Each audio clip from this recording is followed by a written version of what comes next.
normally is. But welcome to V-GovCon Live with Varetta Huggins, and excited that you're able to meet with us today and join the call. And we've got lots to cover, so I'm gonna go straight into it. But happy May. I know, I cannot believe we're already in May. Felt like the year just started. But a couple of things, just wanted to give you an update on a couple of things that either we had or we're still working on. So last month, at the ending of the month, we were in Miami Gardens, Florida, for the Small Business Wealth Summit. And that was the first time we've done that type of summit. We're planning on doing more of those, different flavors of them next year. So this year is kind of like our prototype. We're trying to figure out how to do these types of summits. And the plan next year is being able to go to different cities and states across the US and be able to speak with folks there. So if this is something you're interested in, let me and my team know. We're looking for different cities that we can come to. The ask is that you provide the event place that will be, and I will come in and I'll also bring some speakers with me, and we can do a small business wealth summit. So again, if this is something you're interested in, you want to bring to your city, let us know. And we'll be able to start working with you, figuring out if it will be a good fit for us. And we'll be able to start planning for next year to be able to start sharing that by the ending of this year, the schedule of events that we'll be doing next year. So again, this is something you want to be able to showcase in your city, in your state. Let Haley and I know, and feel free to just email us, or you can schedule a discovery call and let's talk about it during that time. Okay? But we're looking forward to being able to do that this year.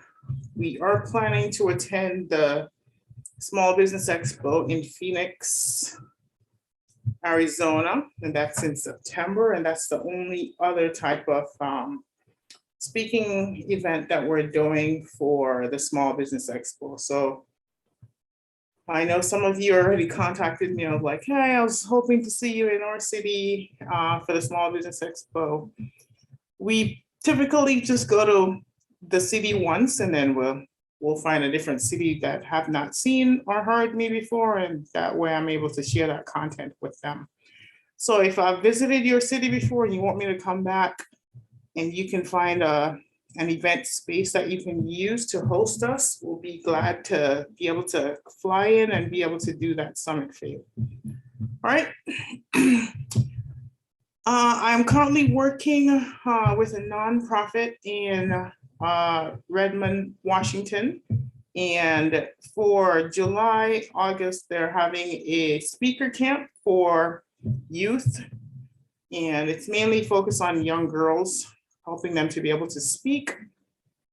And they're looking for sponsors. So we'll send this out. We'll put an email blast out on some of the things that they're looking for. That way you can get an idea if you be able to help with sponsorship for that.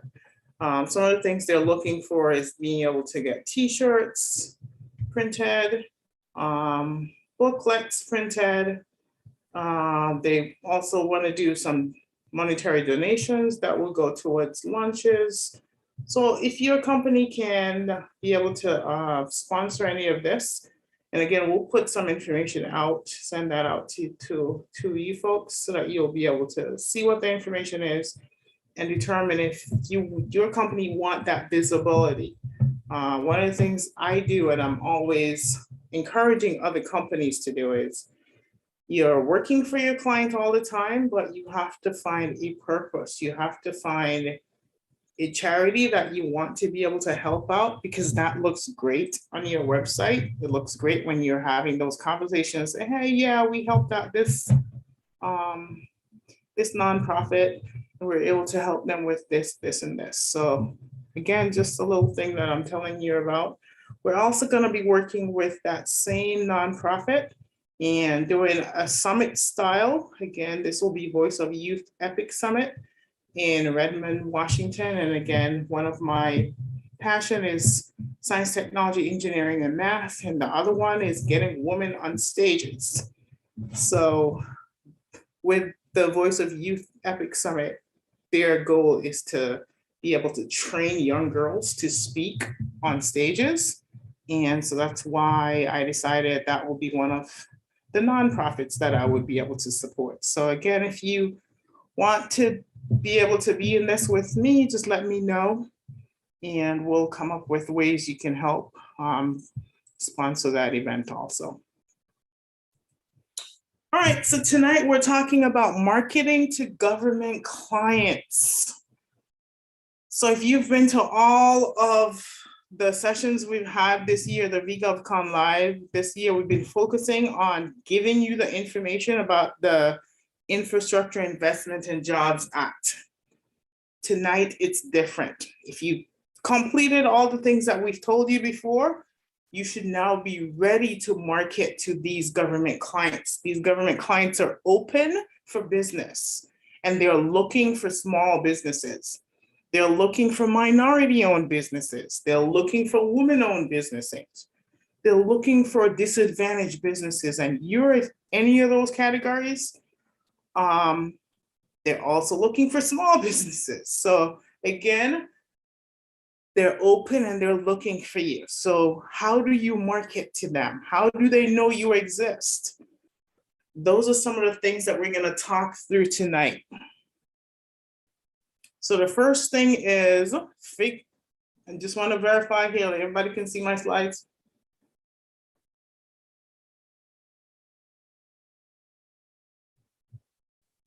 Okay, I'm assuming everyone can see my slides. I haven't heard anything, so just want to verify.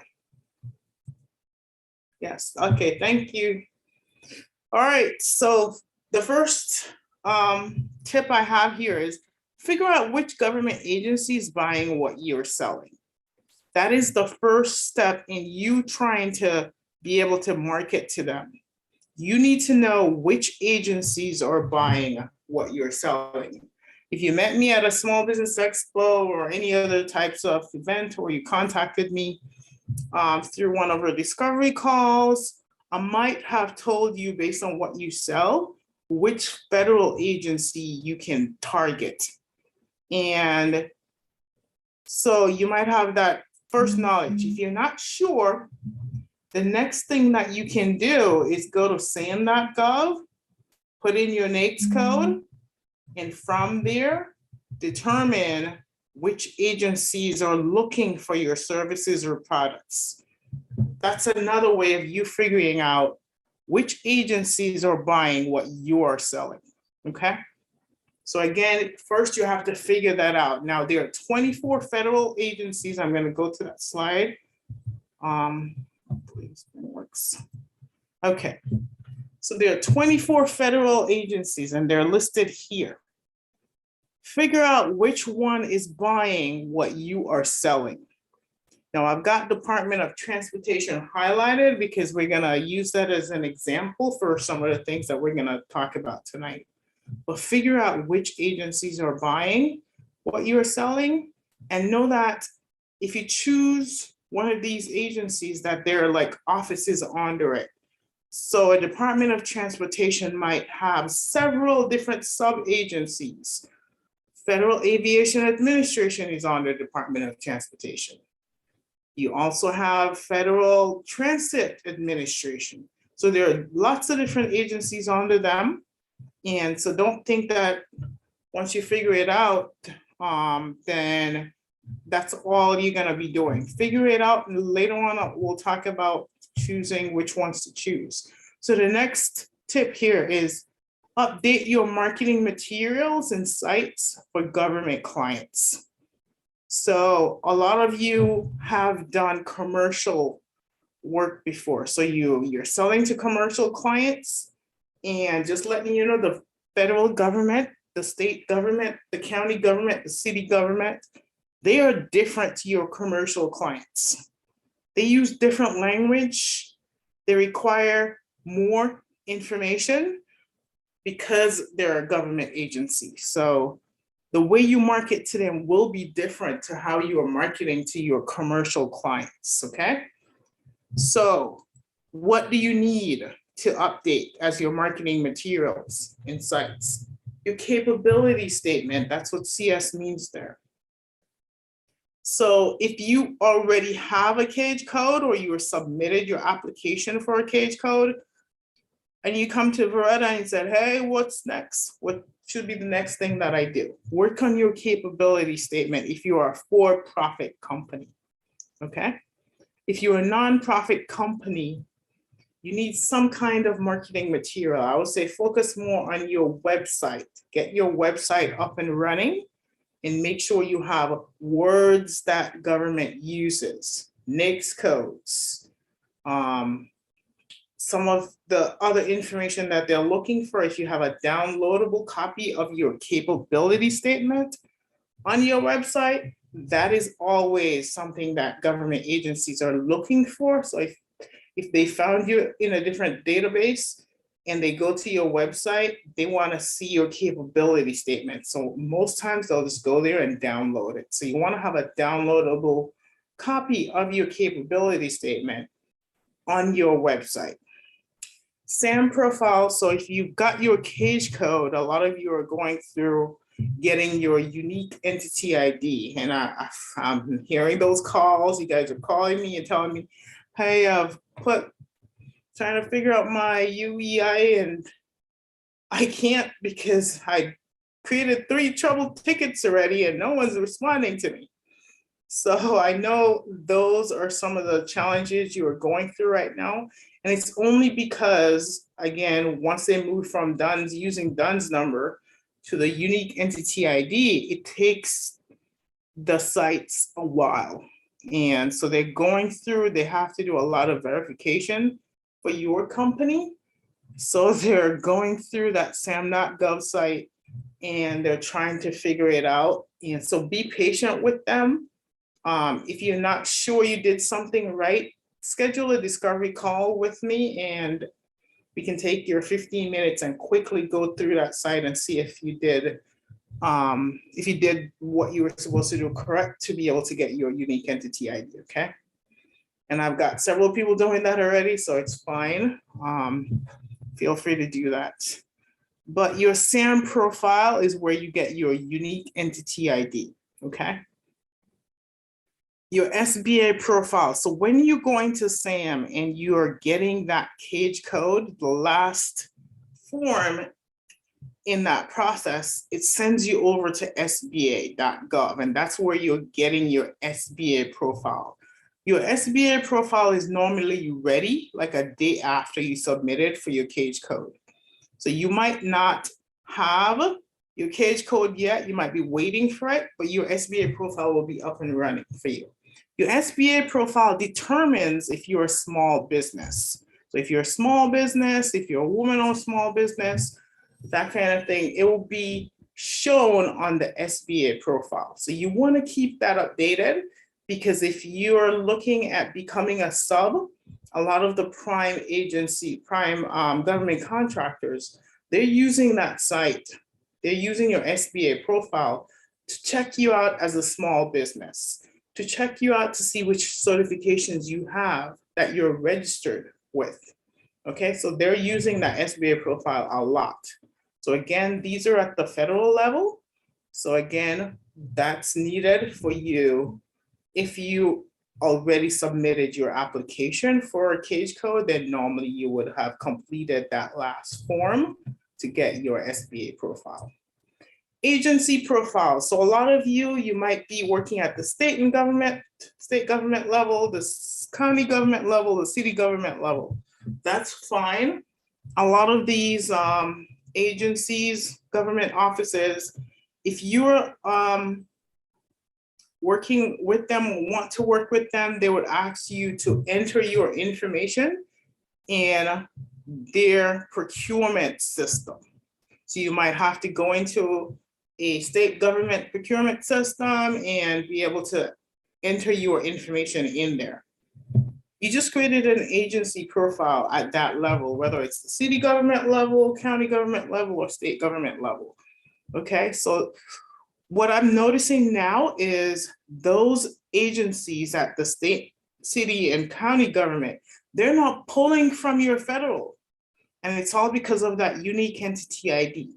So they're now able to pull the information from your federal profile, which is coming from SAM. So you'll start seeing if you've got registrations and certifications at the federal level, that you'll also see some of those showing up in your county, state, and city government levels. And those are your agency profiles. Your LinkedIn profile, so this is social media. If you tell me, Varetta, I want to do government contracting, and you are not on LinkedIn, you're missing out, okay? If you're like me, I'm not crazy about social media, but LinkedIn, I have to have that. I've had so many different government clients that either check me out on LinkedIn, and you know they check you out. You'll realize that a government person checked you out, but you're not gonna know who. It's just gonna say a government person, okay? And so that comes in handy when you're about to schedule that meeting with them. They want to check you out. They want to make sure that you know what you're about to talk to with them. So if we're in project management, if we're in project management, they want to make sure my LinkedIn profile shows that I do project management. So it's that verification check that they're doing for you, the owner of the company. So you might have where you've got a LinkedIn profile and then you created a company profile under that. That's fine, but a lot of times they're checking out the owner, okay? So make sure your LinkedIn profile is updated. And I tell folks, the back of your LinkedIn profile, if you got a blank canvas, you need to start throwing some images up there. That's free marketing right there. You could be showing what it is that you do, okay, on that blank canvas. So use it and use it well. So again, updating your marketing materials and sites, because government will go to all these different things and they're checking you and your company out, okay? Step 3 here, or tip 3, is decide on up to 3 government agencies to target. Up to 3 different government agencies. The reason why I say 3, because you might realize you're working with one, they're not as responsive as another one. Or you might realize that, you know what, it's easier for me to get into this one because I know somebody there. So work with up to 3. They all are different. And I'm telling you that again, all government agencies are different. I've been doing federal government long enough. I wish they were similar in some ways, but I can tell you even processes are different at different agencies. So decide which 3 agencies you want to target, and know that each one that you choose, they have offices under them. So if you're targeting, whether it's Department of Transportation, that's going to be the example we're using, they've got an office of CIO, they've got an office of CFO, they've got a communications office, they've got all these different offices under them that you can target. Okay, so decide on 1 government agency, 2 government agencies, 3 government agencies, but know that you can target to all the different offices under those 3 agencies that you're targeting, okay? And then send your capability statement and schedule a meeting. And that's really what you are trying to get out of this. When you're marketing to government clients, your output, your end result is for you to get a meeting scheduled with them. The reason you want to be able to get a meeting scheduled is that is how they get to know who you are as the company executive, and then who you are as the company. They want to know what it is your company does and what makes you different. What are your core competencies, right? What are your differentiators? So we're going to talk a little more about that, but sending your capability statement, that's why I'm telling you, if you got your case code or you're working on your case code, you're waiting on your case code, Your next step is working on your capability statement, getting that ready. Because if you're marketing to government clients and you don't have that capability statement ready, you're missing out. Because the first question they're gonna ask you is, can you send us your capability statement, please? And you're gonna be like, oh shoot, Varetta said this and I still didn't have it ready. All right, so you wanna get that ready for when they're ready to ask you for it. But you don't even wanna wait for that. You wanna be able to start marketing to them and start sending that out, okay? All right, so we talked about 24 federal agencies. If you've come through any of our program, you might have seen this slide. I want you to focus on the bottom. So that's what we're calling our V-Fedcon lifecycle. So marketing is the first phase of this lifecycle. If your main goal is to be able to get a government contract, you have to market first. You have to market to the government to be able to start delivering on that contract. So going through this is what we call our marketing phase. It's when you're marketing to the government. Responding is when you're responding to your requests for information, RFIs, requests for quotes, RFQs, and requests for proposal, RFPs. If you come to me and say, Varetta, I want to go after contracts, and you can't tell me how many RFIs, RFPs, RFQs you've responded to, that tells me you are not ready yet. You are not there yet. Okay, and that's how I can know immediately if you're not doing this. For those that are serious about government contracting, that means they're ready to be able to start responding to some of these solicitations, to some of these bids. And those are the ones that I take seriously. We have a turquoise program that we have several small businesses who are actively going after government contracts, who I'm working with. Every week we're meeting. And it's because they're ready, they're going through some of these solicitations, they're coming to me, Varetta, what questions should I ask? How should I respond to this? What about the price proposal? What should we do here? That means they're ready and they're responding, they're actively responding. Government contracting is a probabilities game. If you don't have anything out there, how are you expecting to get a contract? If you have not sent in any responses, how are you expecting to get that contract? Right? So you have to be actively responding to RFIs, RFQs, RFPs to be able to negotiate where you're getting that notice to proceed, that contract, and deliver where you actually have the award and now you're delivering on that contract. Okay? So responding, you should have numbers in there, metrics. How many have you responded to for the year, for the month? Because that is the numbers game that you're playing, and that determines how many contracts you're going to be getting at the end. Okay.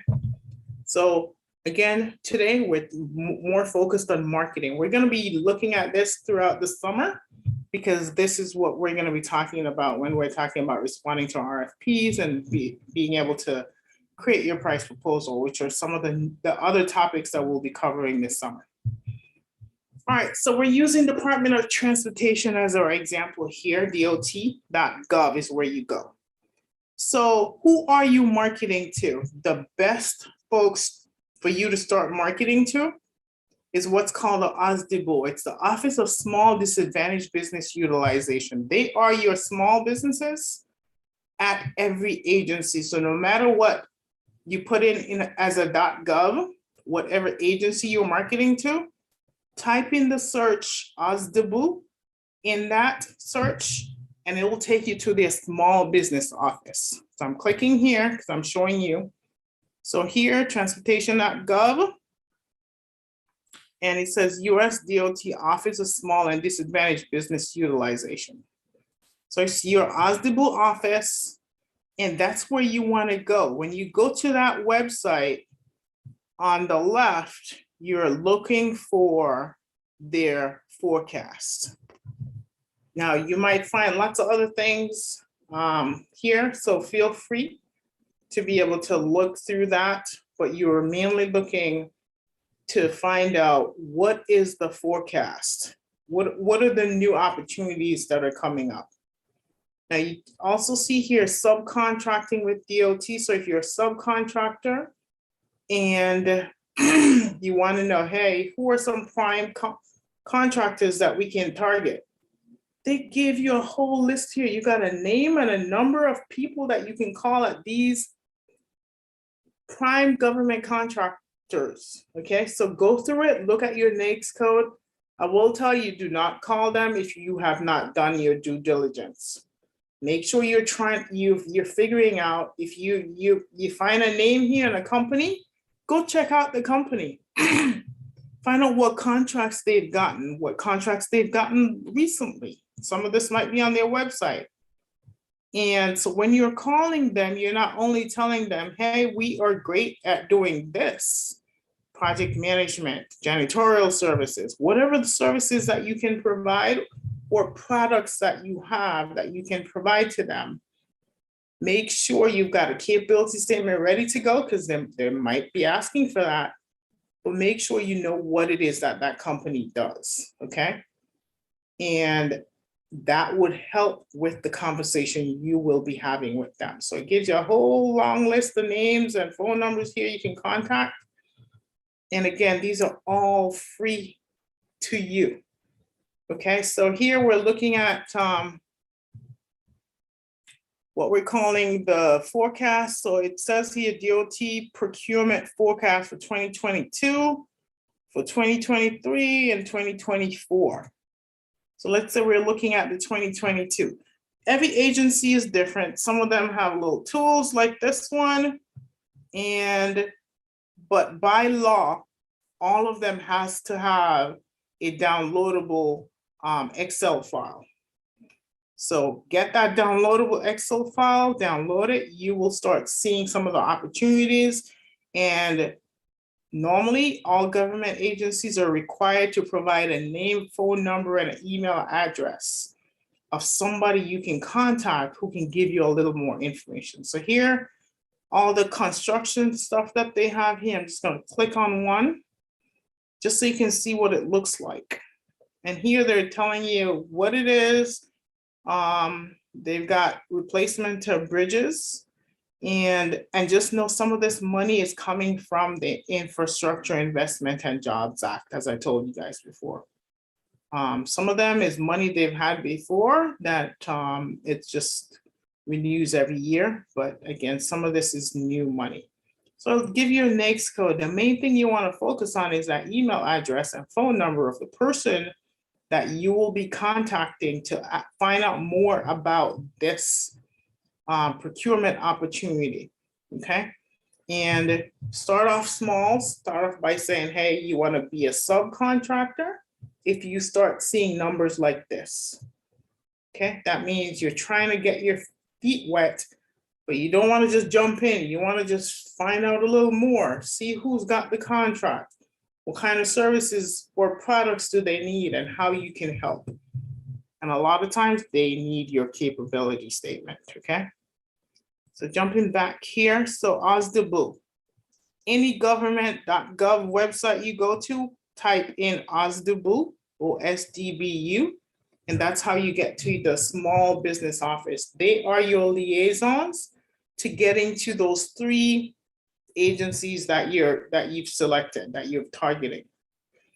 And just know that they're the ones that if you need to schedule that meeting, they're gonna take your capability statement, they're gonna send it to Johnson in whatever office, and that person now will have your capability statement. If they're interested, that's when they're gonna start scheduling that meeting. And you have to be ready for that meeting.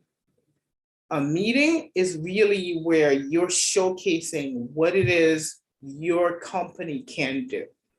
A meeting is where we're gonna talk about some of the how will you market. So the next one is a prime contractor. So I just showed you the list where it says subcontracting directory on DOT. That's the link here. So that's the list where you find the prime contractors, find who's already getting these contracts. Because most of the time, they're looking for small businesses. They're looking for subcontractors, and they want to meet some of their small business goals. And then what are you marketing? So we talked about SAM profile. Make sure that's updated annually. I'm going to say that again. Make sure that's updated annually. Annually means every year. Otherwise, they put you in an inactive list. That means folks can't find your SAM profile anymore because you're now inactive. So when you see the dates that's showing up and it's saying that you are about your cage code is about to expire, you want to go in quickly and update that so that it would not expire. SBA profile, that's kind of linked with your SAM profile, but again, SBA profile is showing you as a small business, so that needs to be updated. Your website. So a lot of times when you send your capability statement, a government person will go and they'll check out your SAM profile, your SBA profile, your website, and they'll also look at your capability statement. Your SAM profile and SBA profile, that's why you need to have your unique entity ID and your cage code on your capability statement. For those of you who don't have your cage code yet, you could just put a TBD, that means it's coming if you already submitted it, or just leave it blank, just take it out until you have it, okay? So in case you have it, let's say you've got your unique entity ID, but you haven't gotten your cage yet, just take that off. When you do have it, you put it on your capability statement. LinkedIn profile, we talked about that, make sure that's updated. And then certifications or your woman-owned small business, your WBE, your DBE, your MBE, your SBE, your EDW or SBE, your veteran-owned, which is VOSBE. And if you're HubZone, 8A, any certifications you have, those are what you're marketing because they want to know, do you have any of these?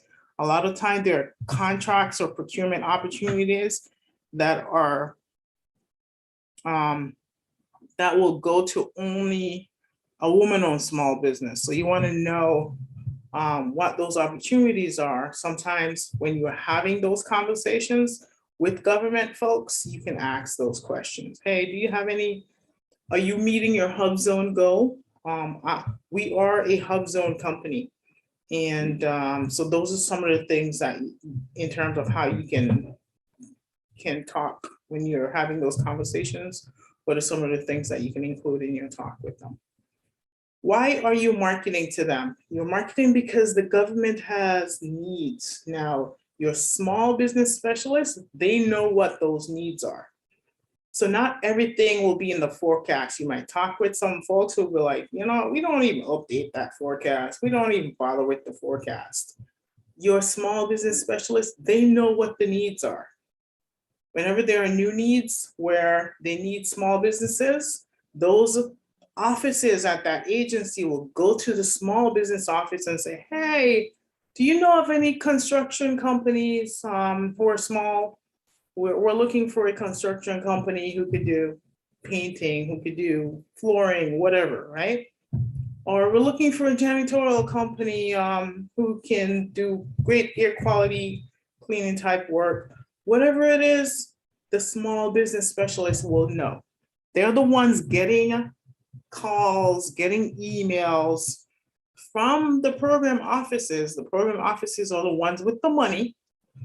And they're the ones getting those calls saying, hey, we need small businesses who can do this. And now their job is to find those capability statements. Do they have yours? If not, that's why you need to be able to send those capability statements to them. All right, how will you market to them? A lot of government agencies still have not been open fully, meaning a lot of their workers are still working remote. So calling them might not work. You might realize you're calling and nobody's answering the phone. Email right now is the best way to go. They're very responsive to email right now. So sending your capability statement, sending, making sure you have your company's website link even in your signature. That's a great way to go. Now, when you send those emails, don't just say, hey, here's my capability statement. Hope you find some services that we can provide. You want to do your due diligence with that agency. So you want to go check out their forecast, see what they're looking for, go check out their website, see what they're about, because you want to use their lingo, use their jargon, use the words that they're using on their website when you're contacting them. You also want to use words like NAICS code. We can provide services, project, program, portfolio management services in these NAICS code, 541611, 541618. And you want to use that because sometimes their opportunities are coded by a NAICS code. So make sure you are having that in that email. When you're done with that email, you want to basically tell them in your middle body what it is that you do.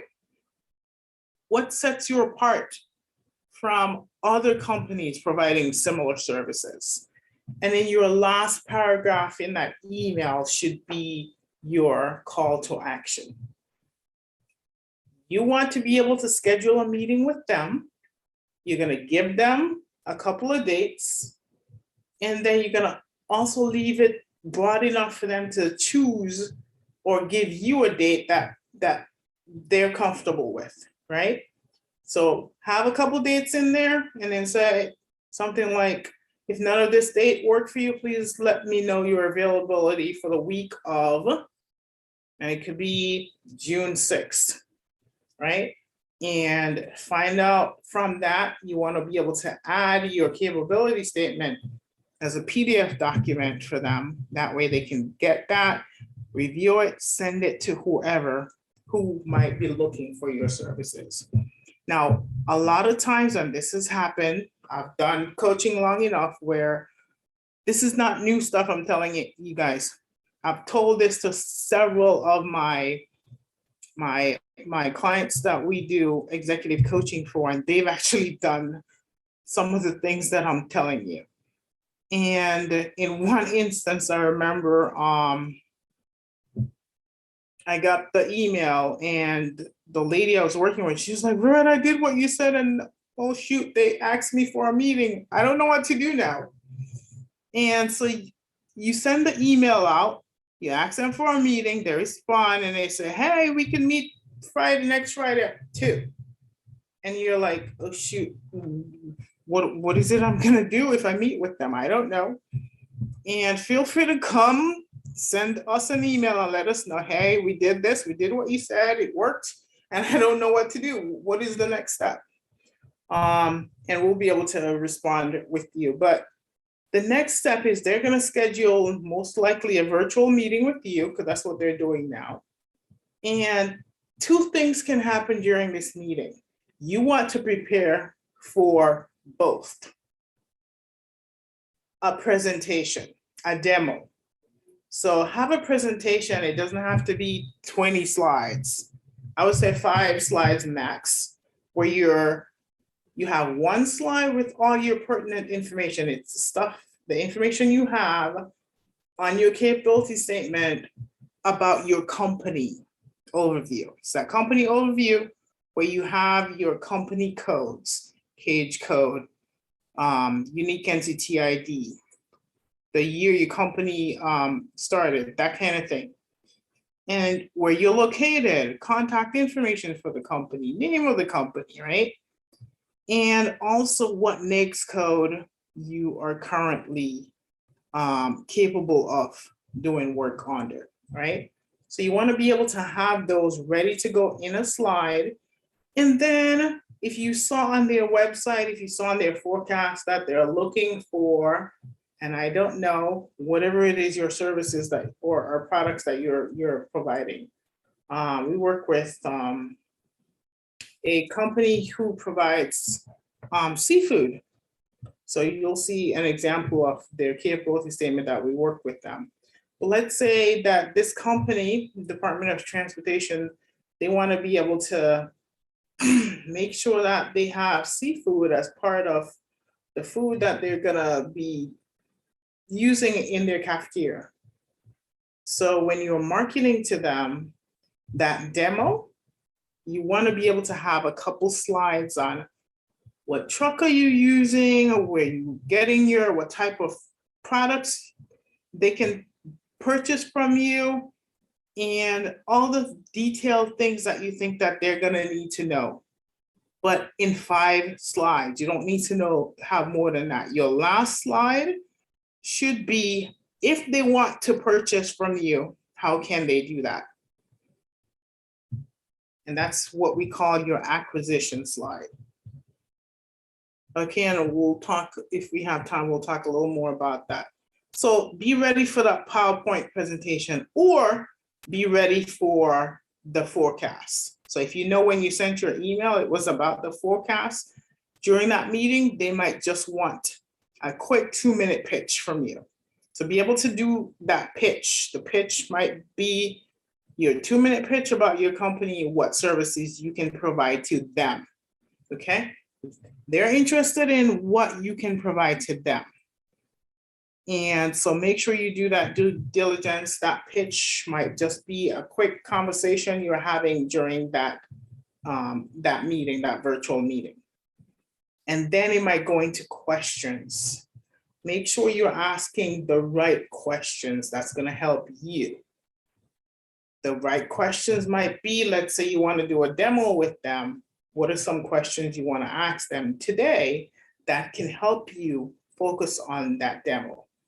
What are some of the needs that they have? And then be specific in a certain area. So if you're in seafood, what are some of the needs that you have for your cafeteria? For seafood in your cafeteria, right? So find the right questions to ask that would help you in creating that demo for the next time. And those are some of the ways that you'll be able to market to them. I hope this was helpful. This is the example of one of the latest capability statements that we helped one of our customers with. Name of the company is France Distributors. Notice we're using their colors. At the top, we just have a picture of their truck, the different products that they can provide to government. Then we focus on their company overview. So notice here you got DUNS number, unique entity ID, cage code, where year they were established, their address, phone number, email, that kind of stuff, website. Then we've got a core competency that's quick, easy, a picture, just talking about the 3 main things that they can provide. And they all come on their food distribution. For most of you, if you've had, if you're using one of our capability statement template, then, so I'm giving Gianfranco and Daniel free advertisement here to be able to showcase their capability statement. So normally we would have where it says differentiators here, we would have certifications. So in their case, they didn't have any certifications. So you can also use that space to put your differentiators, okay? Capability statements, so notice they listed all of that here. They have a contact us, and then they have a list of clients. Second page, they focus on their products. So notice the use of pictures here.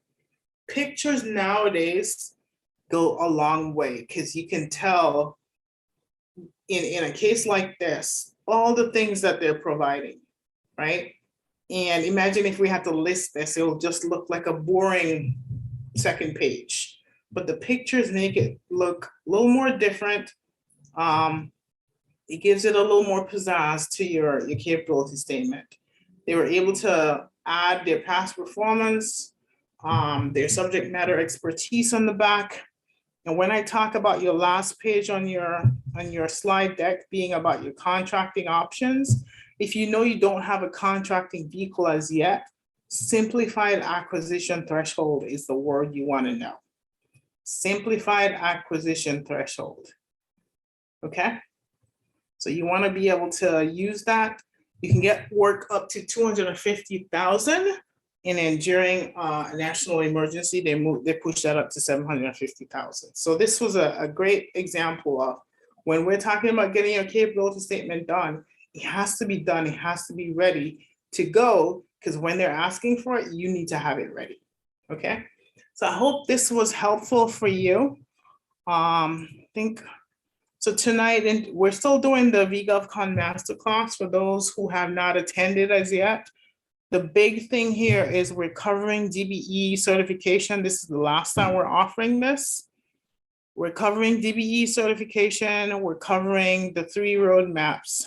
What do you need to be able to go after government contracting, be able to get government grants, be able to obtain government contracts, where we're including all that in there. We're also including 2 30-minute one-on-one sessions with me, and those have an expiration date. So with those, you're able to meet with me for 30 minutes and you can cover anything. You decide the agenda.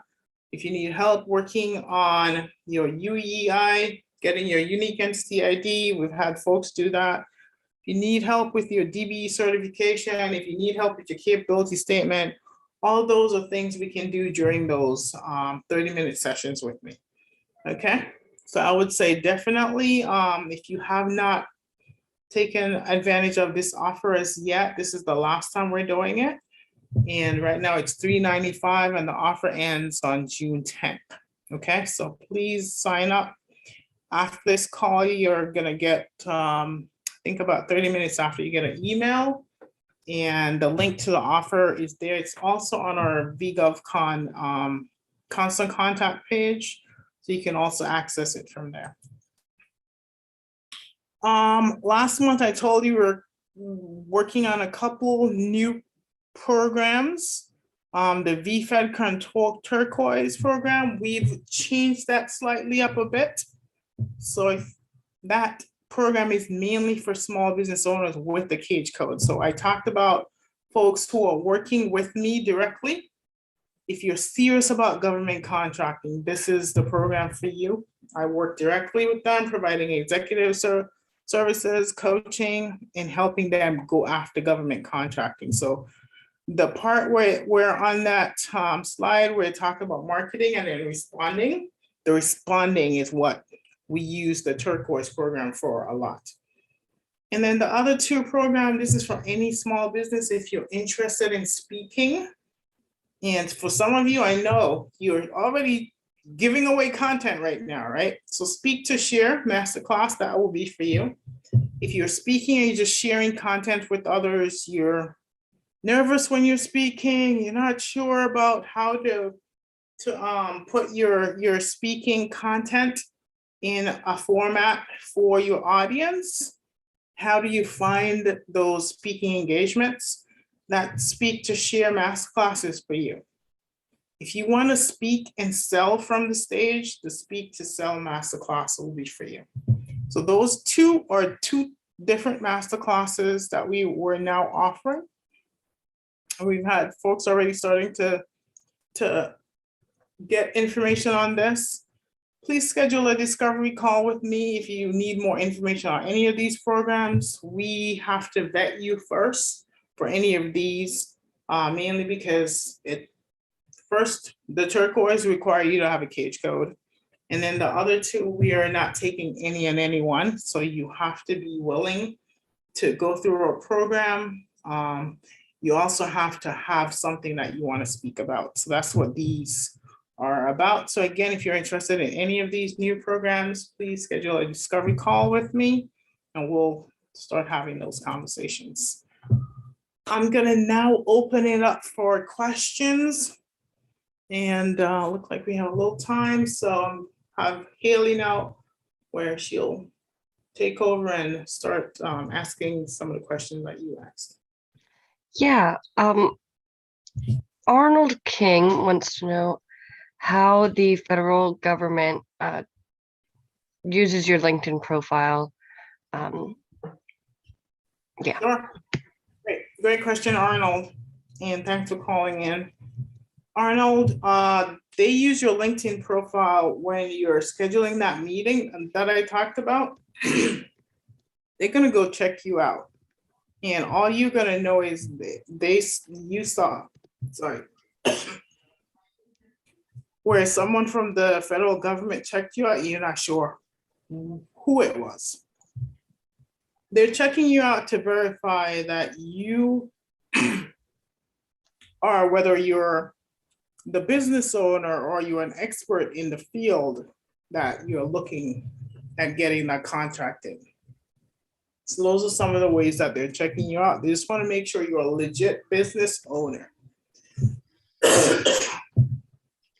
Okay, T. Glenn asked, how do you deal with past performance if you've never had a government contract? Great question. I had to deal with that when I started out. You find a business partner that meets the past performance requirement.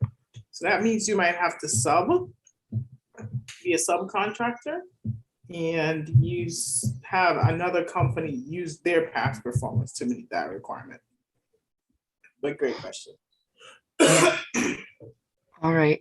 Nicole Holmes asked when our next master class is. And I can answer that. Our next class will be held on the 26th, but we have 3 scheduled in the upcoming future. We'll send out a link for that as well. All right. Jorge asked, being a small business owner, first time on your Zoom, what would be the first step to get started and then be able to market to government agencies? Great question. If this is the first time you're here, well, welcome. And thanks for calling in.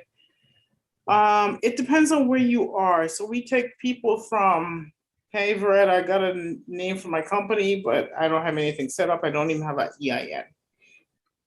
So making sure, so we'll work with you to make sure you're getting ready for government contracting, from getting your employer identification number to getting all the other steps to get you to where you're now getting your cage code. And we do have a cage code class that we do every month. So with that, making sure you're getting that cage code. Once you've gotten to that point, your next step is getting that capability statement created. So you can start marketing to government.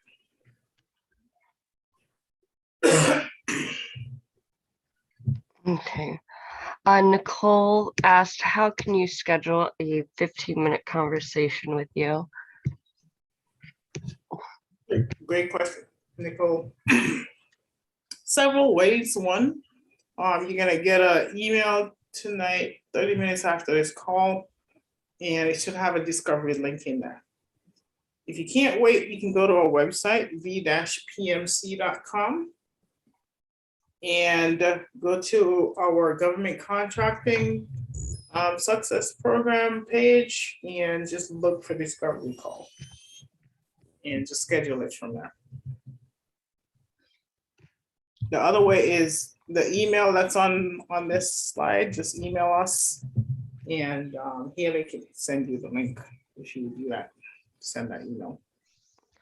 All right. And Arnold King asked, what does a SBA profile look like?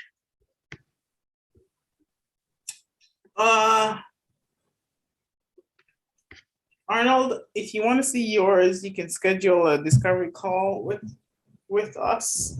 But I can't remember what the link is right now. It's eweb.sba.gov is what I remember.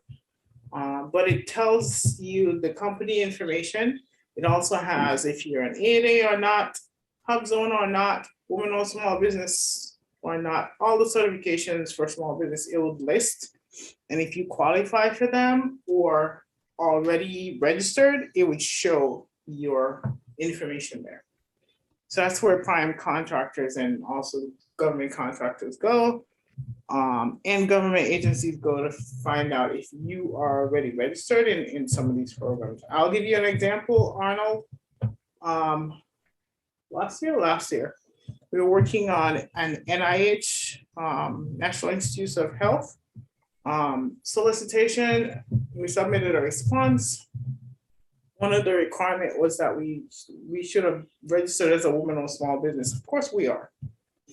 And immediately after response, I think it was a day after, the procurement officer contacted us and said, we do not meet the woman-owned small business registration as per our SBA profile. I'm like, what? So I went to my SBA profile and I realized for real, it was showing that we were not women-owned small business certified. So I contacted SBA and I was like, something's wrong with your website because we are certified and it's showing we're not on your website. And that's when they had to go fix that. And then they had to go send that information to that procurement officer at NIH. So sometimes it's not your fault. In our case, that's what happened. But you have to keep checking that because it might have the wrong information on there for you. But great question. Pangolin Edwards asked, when do you take care of certifications? Is it before or after applying for the cage code? Great question. There are different certifications. So if you've heard or you attended any one of the other sessions that we've had, I talked about the DBE certification at the state level. State level certification does not require a cage code. You can go do those at any time. So it's your DBE, your MBE, your SBE, your WBE. So those are at the state level. If you're doing certifications at the federal level, yes, you need to have your cage code first, and then you can go apply for that woman-owned small business hub zone. Those certifications. A great question.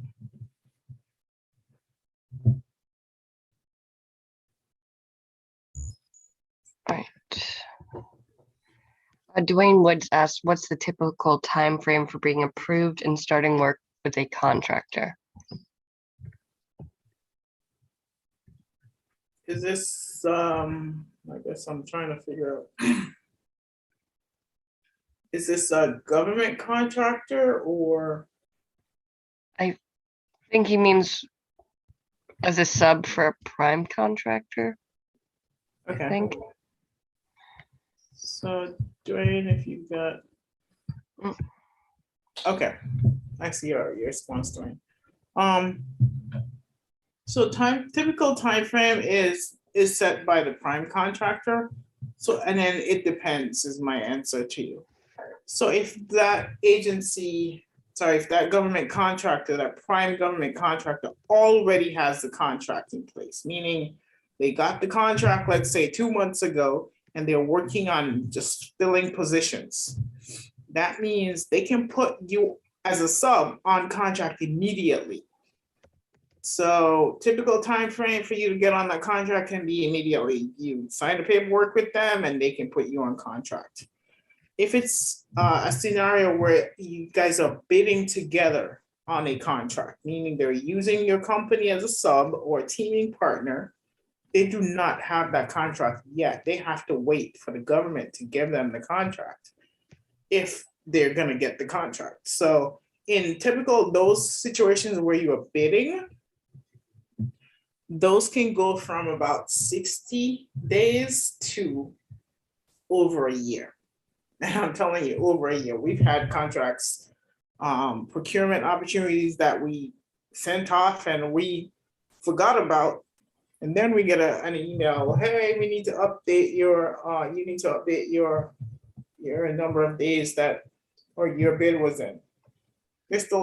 We're still waiting. So that's why I'm saying it depends on in terms of those. But your best scenario is finding a government contractor who already have that contract in place and they can easily add you. If you're just starting out and you just want to be able to get that contract quick. A great question. No, we're at 7. No. I can do you have any more questions? Does anyone have any burning desires? You already went through all the ones. All the ones that we can answer in here. I know Tamika asked if the meeting is being recorded, and yes, it is, and you'll receive the access to the YouTube video in a few days. Yeah. And for those, if you feel like your question wasn't answered, please schedule a discovery call with me, and I'll be able to walk walk through that time, use that time to answer your questions. Okay. Thanks everyone, and I'm so glad that I was able to share this content with you. Haley, do you remember the topic for next month? I think it's RFP. Yes, if you give me one moment. So thanks again, everyone, for joining, and I hope you were able to get lots out of this today and learn on how to market to government. Next month, I think we're covering Proposals for RFIs, how to do that. so how next month we'll be working on talking about how do you create those proposals for your request for information. So see you back fourth Tuesday of the month of June, which is June 28th. 6. Can't Or wait 28. to talk with you. So thanks everyone. Take care. Enjoy your Memorial Weekend.